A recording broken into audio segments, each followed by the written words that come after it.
with TechSmith. Hey folks, how's it going? It's Rob Avis here with Verge Permaculture.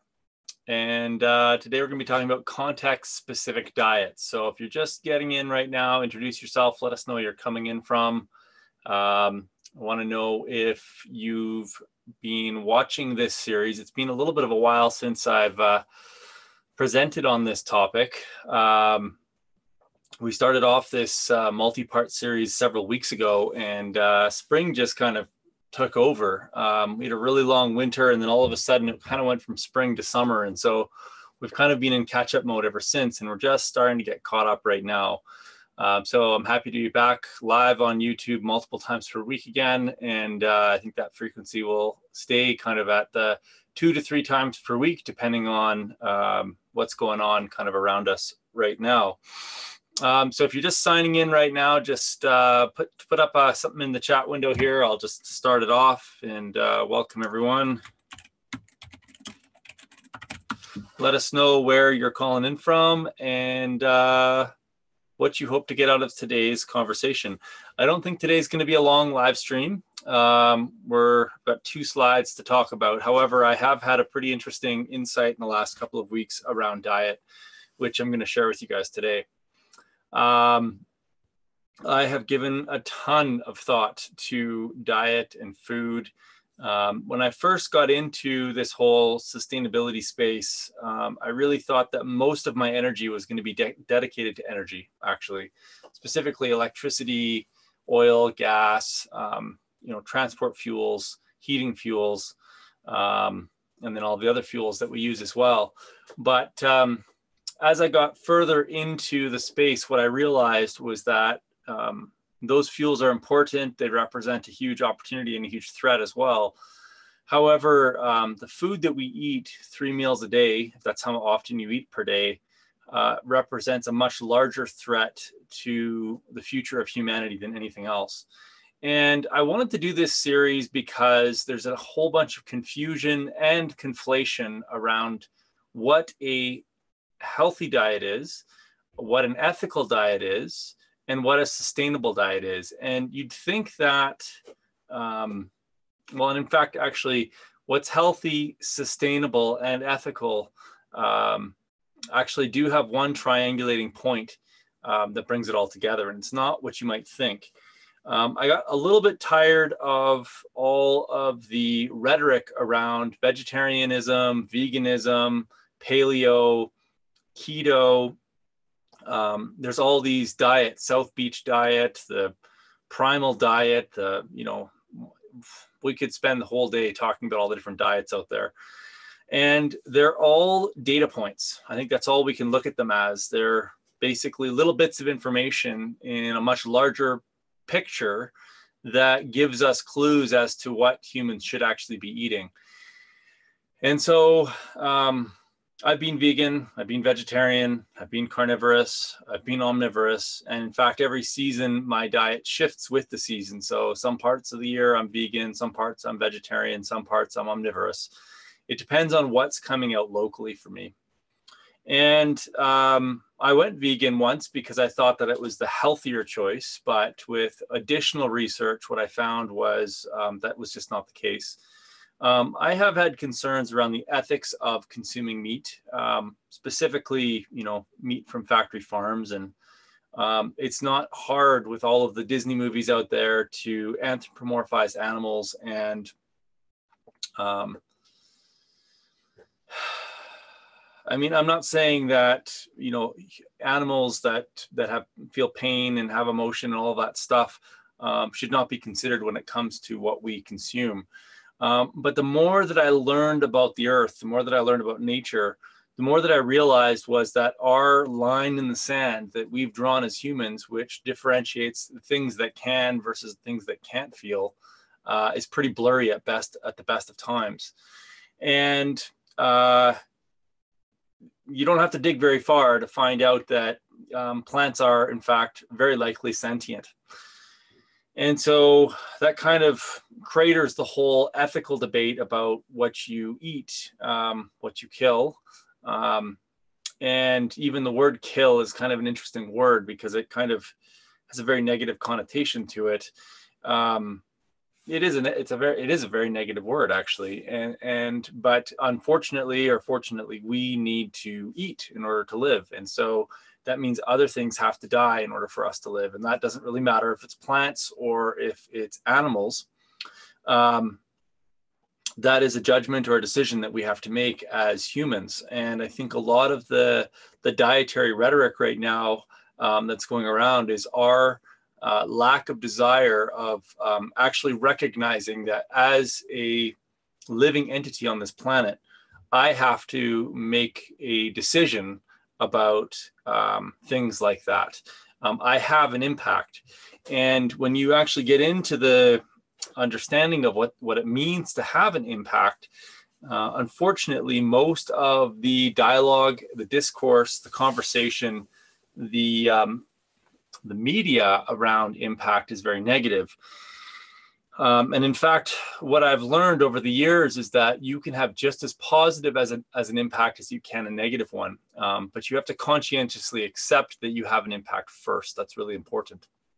And so this whole series was really all about the impact that we have as humans and how we can optimize that. And optimize doesn't mean be less bad. Optimize means be more good.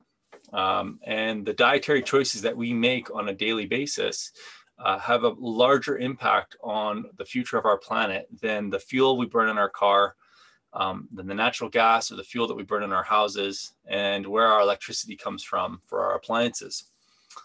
And so my big insight, which I wanted to go through today, well, there's two main points. The first one is something that I've been thinking about for a long time. And so I'm just going to share my screen right now, and we can get into that first slide. And then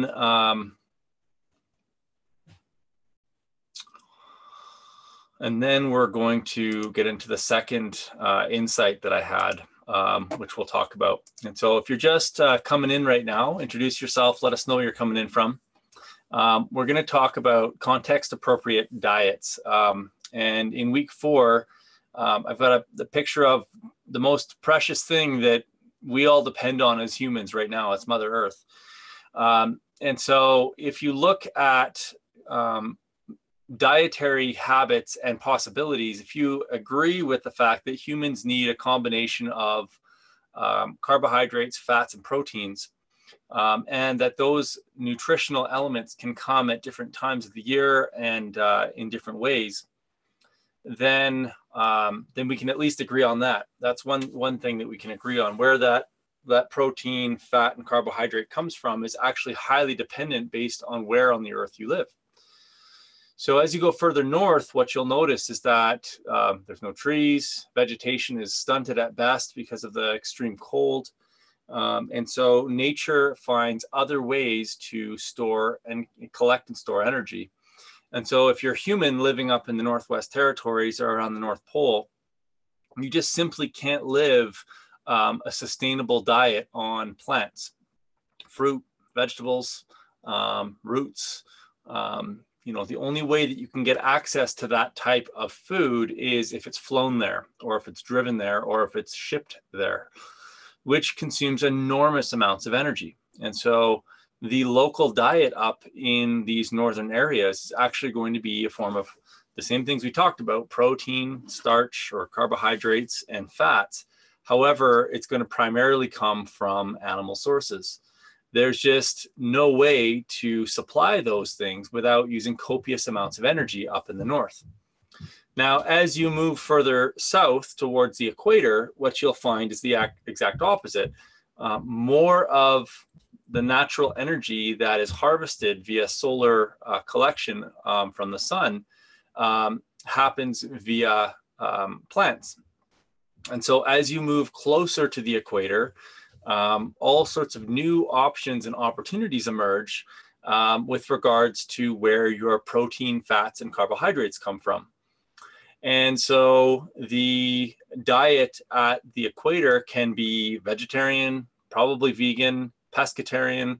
In fact, living down there and trying to grow beef, which is what I'm not sure if McDonald's is still doing it, but used to do, getting their beef from Brazilian rainforests, or former Brazilian rainforests, I should say, is completely destructive. So in the same way that trying to eat a vegan or vegetarian diet up north makes no sense, trying to eat beef from Brazil makes no sense either. And so how our ecosystems express themselves is a function of where they are on the planet. And because we're part of that ecosystem, we should adapt our diets based on where we live relative to the temperate, cold temperate areas or the tropics.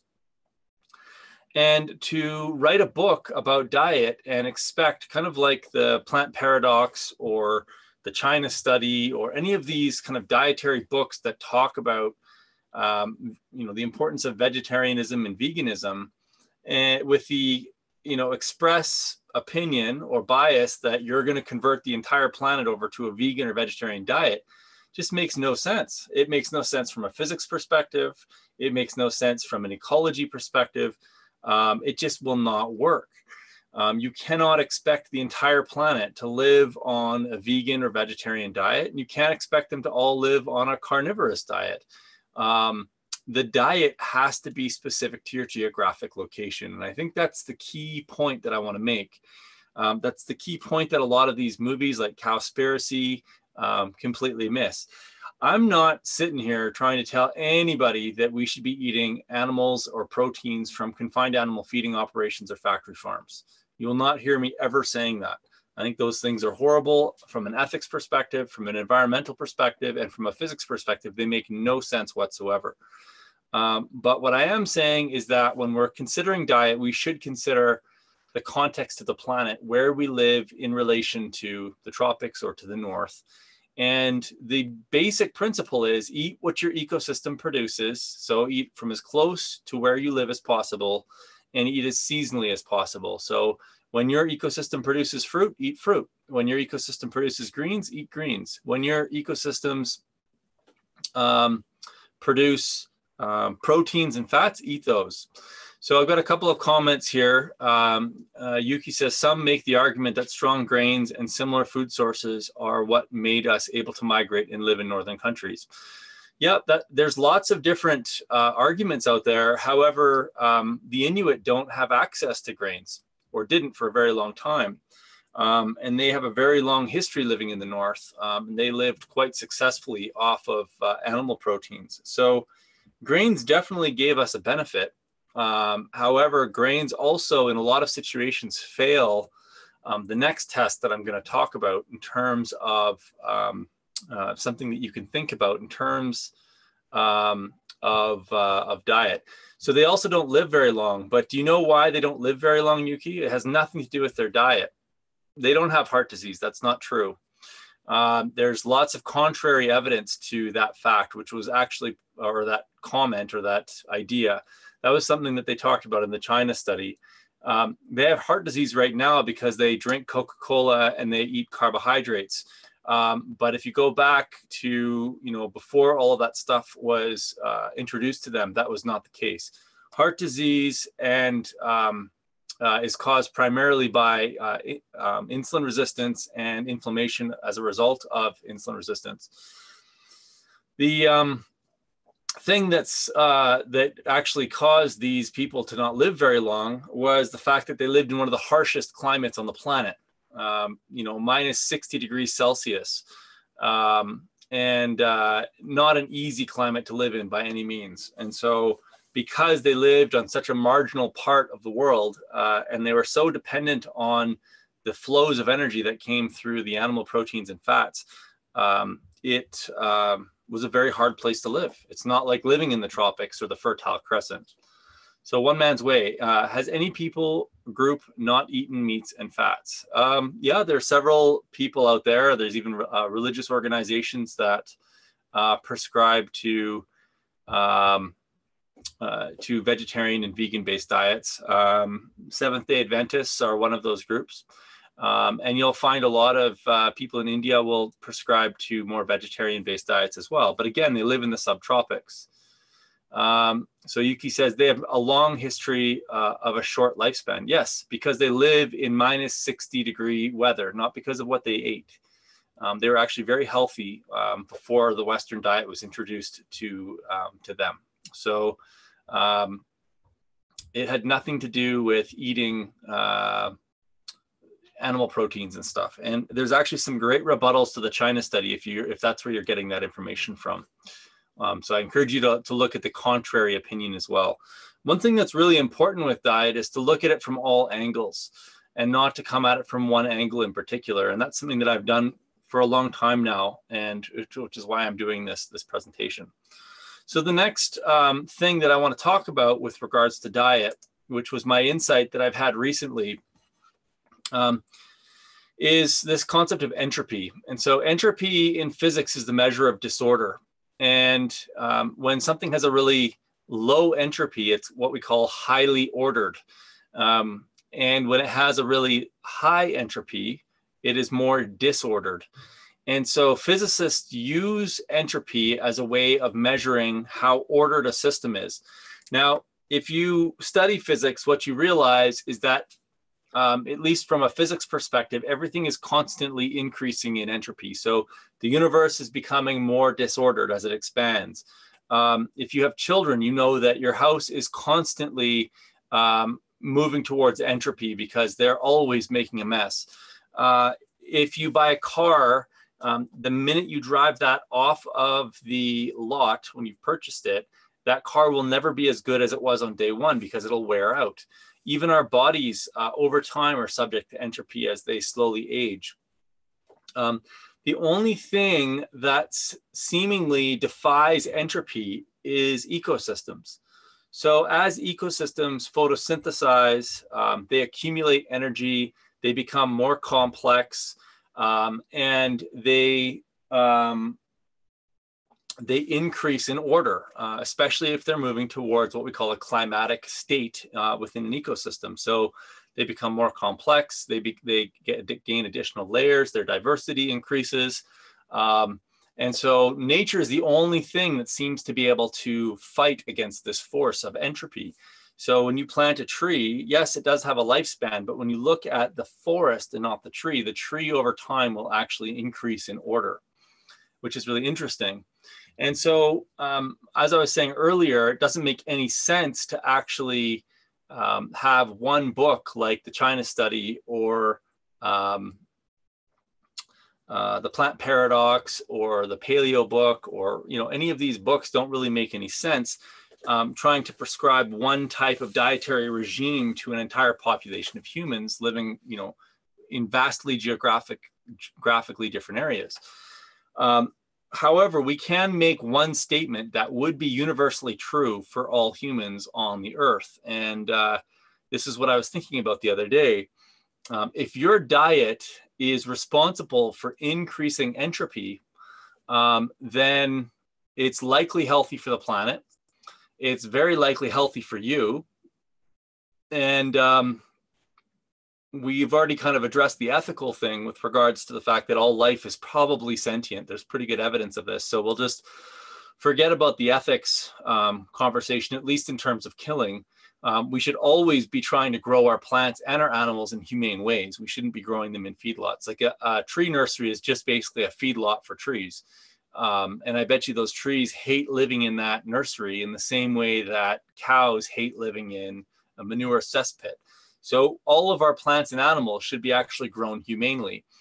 And so if we can just assume that that is something that we all agree on, then the primary things that we're arguing about right now or talking about have to do with nutrition and what's best for the planet. Now, those two arguments are being made very strongly by kind of the global vegan and vegetarian movements. And I don't have any problem with veganism or vegetarianism at all, as long as you're doing it in a way that increases entropy. So the way to increase entropy, regardless of what you're eating, is we'll go through a couple of examples. So are the cattle that you're consuming actually causing the increase of order within the ecosystem that they're growing? So is the ecosystem producing more soil? Is the ecosystem harboring more biodiversity? Is the ecosystem harvesting more rainwater? Is it cleaning air? Is it cleaning water? The act of cleaning water running through a field is actually a process of a system that's gaining order because it's turning those nutrients into resources.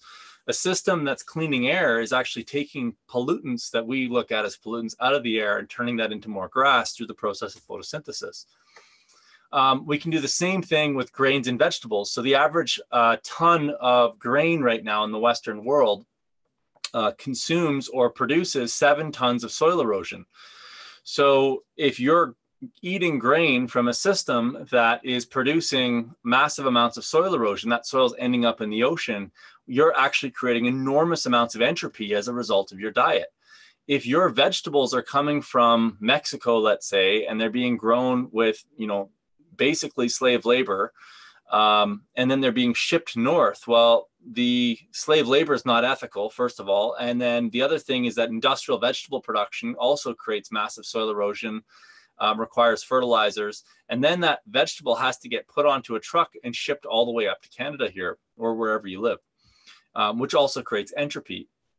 So the only diets that actually are going to reduce entropy are backyard gardens and farmers that are located as close as possible to your city, which means that you're kind of stuck eating whatever it is that you can eat locally and seasonally.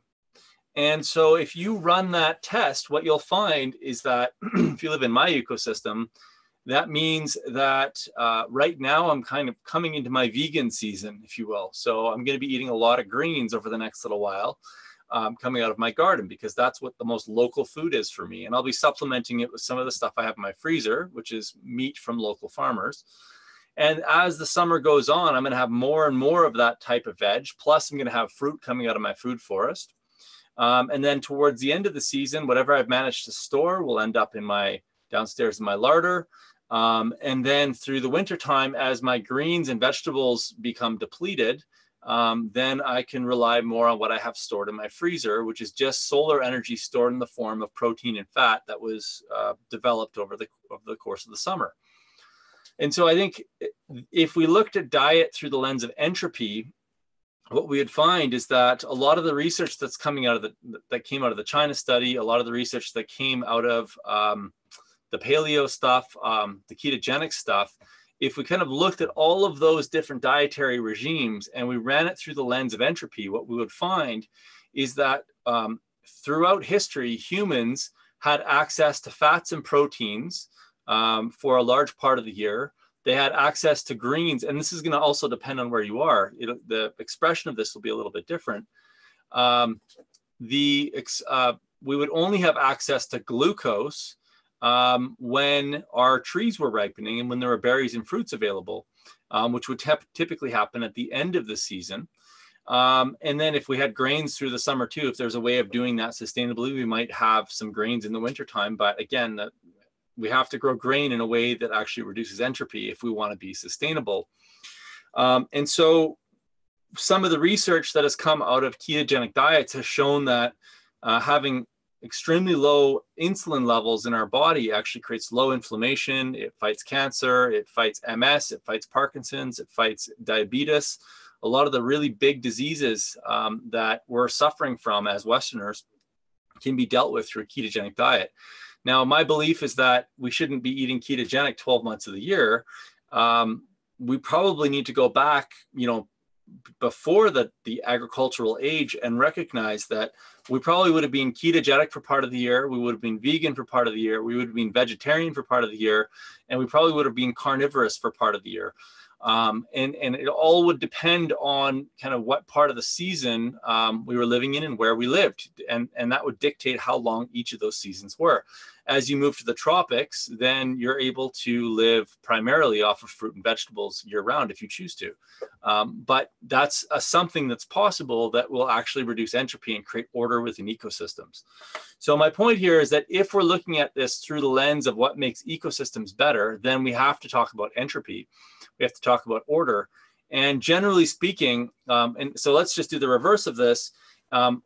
Meat that's grown in a feedlot is increasing entropy. It's making tons of disorder. It creates manure piles. It's unhealthy for the animals. And in fact, when the animals are grown in that environment, they become unhealthy to eat. It's factory farmed meat that's not healthy for you. So pretty much whenever you do this test, what you find out is that food that reduces entropy is going to be food that's healthy for you. And so next time you go to the grocery store, if it's in the middle of the winter and you're looking at that mango, well, that mango might have been grown in a sustainable way in the tropics, but it had to be flown here. So it actually increased entropy. So it's probably not good for you, and it's probably not good for the planet. And we could talk about this forever. And so I think entropy is actually, if we were going to write one dietary book for the entire planet, it would be called the Entropy Diet. And we would measure all of our dietary decisions through whether or not our decisions are increasing or decreasing entropy, through the amount of distance it's traveled, through the way that it's farmed and grown, and how it interacts with its ecosystem. And so that was my big insight with regards to diet this week, as I was getting ready to give this talk today. So I'm going to answer a couple of questions here, and you guys are welcome to put any other questions up that you've got. And it can be about diet, or it can be about other things as well, permaculture, or whatever's on your mind today, guys. And as soon as the questions stop, we'll stop the live stream today, and we'll see you guys all next week. So I wanted to make a couple of mentions though before we get to the questions today. So in the show notes right now, you'll find, if you're calling in from Alberta, Saskatchewan, or BC, or maybe even Montana, the Alberta Permaculture Convergence just got announced, and you can buy tickets, and I've got a link to that in the show notes below. So I'd love to see you guys at the Convergence if you ever make it up here or down here, depending on where you're calling in from. It's an incredible opportunity to spend a few days with other permaculture practitioners. You learn a ton from them. You connect. It's great if you're running a permaculture business because you can create other business connections. So definitely check that out down below. Also, the next permaculture design course is coming up in June. There's still some spots left in it. If you've been thinking about a PDC for a while, you might want to check that out. And that link is also in the show notes below. Okay, so let's go back to a couple questions. So Yuki, I found that they have examined mummies. I guess we will have to disagree on the Inuit issue. Yep, that's okay. You're more than welcome to disagree on that. There's a great book written by a gentleman named Weston A. Price. And it's not the only one. The other one that I'd recommend, so I'll just put this into the chat window here. So Weston A. Price did a ton of research. And then the other one is Why We Get Fat and What to Do About It. And this is one of the best researched books on fats, cholesterol.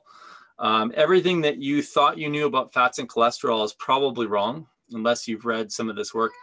That book is a summary of Gary Taubes's larger book, Good Calories, Bad Calories.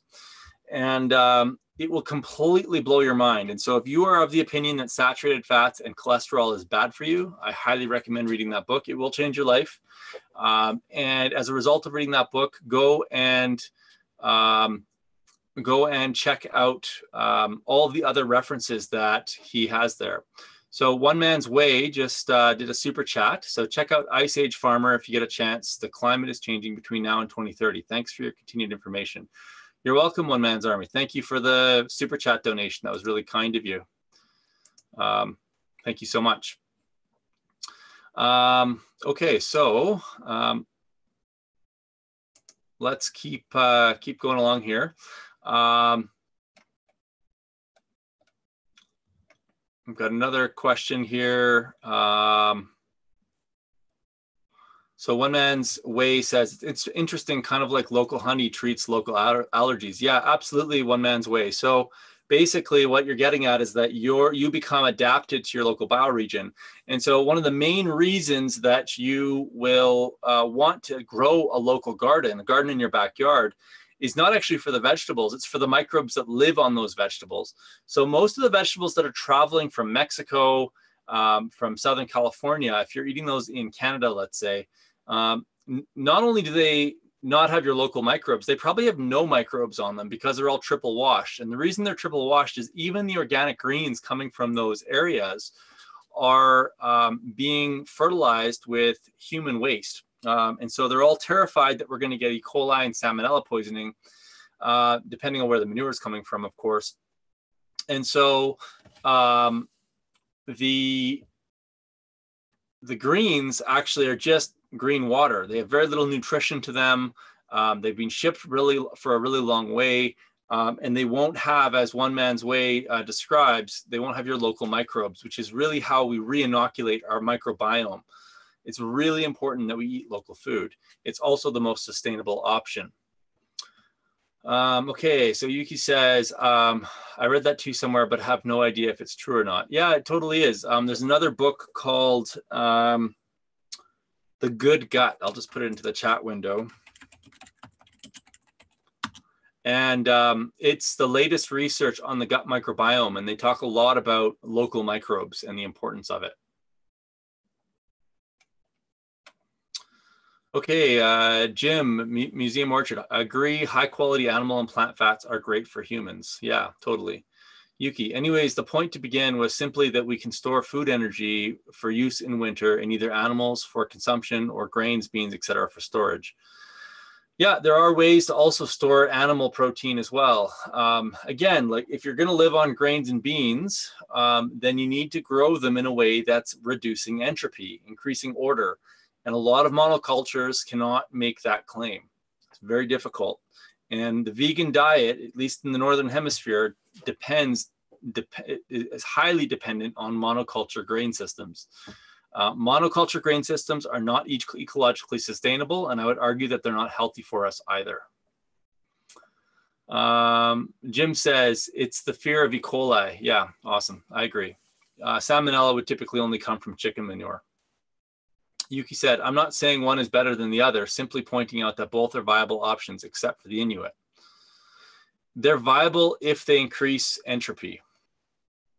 So Jim says, because of the case of salads infecting people with gastro E. coli, problem is E. coli is everywhere and mostly harmless. Only specific strains attack the gut. Yeah, and Jim, this is really interesting that you brought that up because E. coli, actually all microbes speak 2 languages. And so that E. coli lives in your gut at all times. And it's actually really weak, as you mentioned. But what the E. coli will do is they'll send signals out to other E. coli as well as other microbes in your stomach. And only once they know they have a large enough population to attack you will they actually attack. And so that's why you've got to be really careful about consuming meat, for example, from Costco that might have gone through a meat plant where they use tenderizers, which was a huge blowout that happened here in Alberta a couple of years ago. Okay, Jim at Museum Orchard. So in order to eliminate the risk of gastro E. coli, they have to wash to the extent that all the E. coli is gone and all the other microbes as well. Brett Castaldo. Hey, Brett, how you doing, man? Hey, Rob, you recently mentioned in a prior video briefly about homeschooling your children. My son is now 2, and any info on the topic would be greatly appreciated. Brett, that's a great idea. I've been getting a lot of requests about homeschooling, and we've been having a lot of fun with it. Both of our kids are going through some variant of a homeschool program right now. Rowan is in a blended program, which means that he does a couple of days per week. And then the rest of the time he spends at home with us. And what's great about that is that we get to tailor his education to what he's interested in. And so right now he's learning his numbers with a little watch that he got right now. So he's learning his numbers that way. And if you've been watching the channel, you can see that we've started a ketchup company. And so from there, he's learning how to measure things with a scale. He's learning how to sell stuff. And so because he's taking in money, he has to know how to count. And then he's learning how to communicate with people on a really high level by having to sell his products. And so every kid's a little different. And so how you go about teaching those skills is going to be dependent on where the passions within your child exist. Now, I really benefited from, or I would have really benefited from this when I was a child. I went through conventional school and I suffered a lot. I struggled with all of my subjects. It's amazing that I even got through, not because I wasn't intelligent. In fact, I was usually the guy teaching my friends how to pass the exams, but I wasn't good at writing exams. And so, one of the examples that I give is that biology was always the subject that I failed, was guaranteed to fail, because it was based on memorizing facts that I had no use for. And it wasn't that I couldn't memorize things. In fact, I have an incredible memory. But the problem was that I didn't have a reason to remember it. And now I teach biology for a living through my permaculture design courses. And so what I've learned by teaching myself now that I have control over my own education and I'm not going to school anymore, is that if you can find out where your children are, where their passions lie, then it's very, very simple to find an inroad into teaching them. And so that's really what we're doing with Rowan. Rowan has a lot of the same learning characteristics as me. So one man's way says, I was homeschooled. It was so great. And now with the internet, you can teach almost anything. I totally agree. And the family bonding is great. Me and my sisters are all best friends now into our 30s. That's amazing. I'm really, really glad to hear that. We definitely have found some amazing bonding going on between Rowan and Naomi, as well as having a much stronger relationship with them. Me and Rowan, or Michelle and Rowan, is also something we've noticed. So Brett says, also, how do you feel about buying a probiotic versus getting all probiotics from foods? So great question, Brett. And this kind of ties into what we're talking about. Probiotic supplements are still monocultures. They can have 5, 6, 7, 10 different strains. But if you look at plants grown in your backyard garden in soil that's organic, that has had compost added to it, that's not being sprayed, there's no way that a probiotic supplement can ever come close to that. Sauerkraut, as an example, is basically just propagating the naturally occurring microbes within your ecosystem within a jar of fermented cabbage. And so locally produced sauerkraut from cabbage that's grown in your ecosystem is going to be incredible.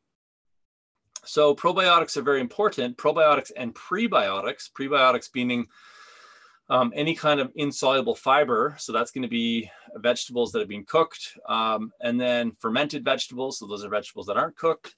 And then other products that are fermented are going to be where your probiotics are actually going to come from.